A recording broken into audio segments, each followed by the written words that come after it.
More than 115 sworn officers have answered the call to protect and serve Bloomington. A handful of those officers have taken their law enforcement work a step further by becoming members of the city's SWAT team. The SWAT team was established in 1983, actually, after seeing a need for special training for the police department for situations that were maybe a little bit over the head of regular street officers. What began with 14 members 30 years ago has grown to 21 highly trained individuals. SWAT stands for Special Weapons and Tactics, and team members in Bloomington handle a variety of situations. Most of the call-outs that we have as a SWAT team involve high-risk warrant entry for felony suspects or felony crimes, and then also hostage situations or barricaded suspects. Scott Sager knew in high school he was destined to wear a badge. Sager graduated from Metropolitan State University with a bachelor's degree in law enforcement, and after stints at both the Wyoming and Apple Valley Police Departments, he found a more permanent home in Bloomington, where he's been a patrol officer for the last 2.5 years. And in May of 2013, a rare opportunity to apply to be a member of the SWAT team opened up, and Sager jumped on it. I was looking to get into a new part of the police department, become more involved, and learn some more tactics and stuff that can be useful in my just day-to-day job working patrol. And then also a lot of stuff we get to do on the SWAT team's fun, so I wanted to get involved in that.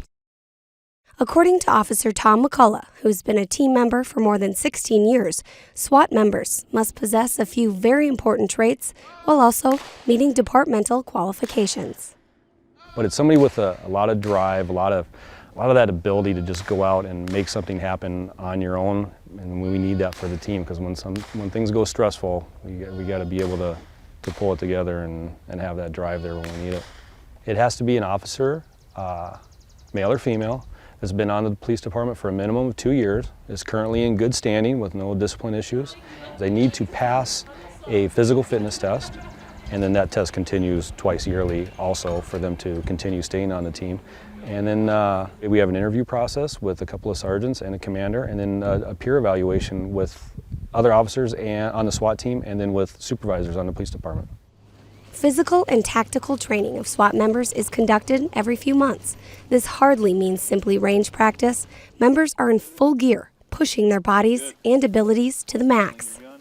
Static training, in other words, where you're just standing in front of a target without any stress, just plunking bullets at a target, is not a real-world scenario. That doesn't happen. Police officers aren't ever going to shoot a paper target that's not shooting at them. Real scenario, real life is a very high-stressed situation with guns or knives or fighting or all of the above, and we have to somehow simulate getting that heart rate up in an officer for training.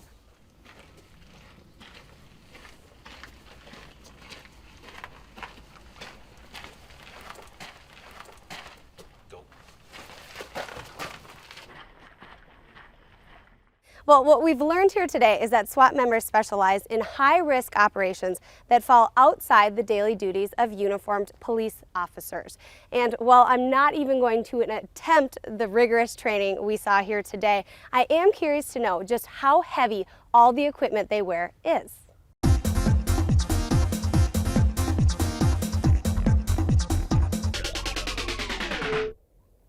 Wow. They told me that this gear was heavy, but after everything is on, I have an additional 40 pounds on me. And forget running or doing a few push-ups in this gear. To say it was a struggle is an understatement. I'll leave that to the pros of Bloomington SWAT team. Physical fitness is an important part for any police officer, no matter what your specific role is. Just the training, that's why we always do the training with all the gear on, because it's a lot different moving around and shooting the guns and doing all that different stuff with the gear on versus without it on makes it a lot more difficult. Yet another facet of the Bloomington Police Department working hard to keep the community safe. Thank you to all involved with the city's SWAT team, and happy 30th anniversary.